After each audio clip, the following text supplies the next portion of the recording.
Doctor साहब वो बहुत तकलीफ हुई आप लोगों की तकलीफ को।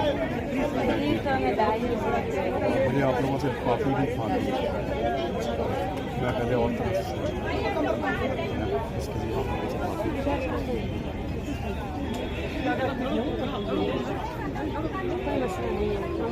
करने वाले जानता हूँ आप लोगों को दुख को महसूस कर सकते हैं। हमारी बहन बहुत पहले से बहुत बेहतर हूँ मैं, ठीक हूँ। अकेला नहीं समझना, पूरी कौम आपके साथ। आप सारे गुनहगार हैं आप लोगों को।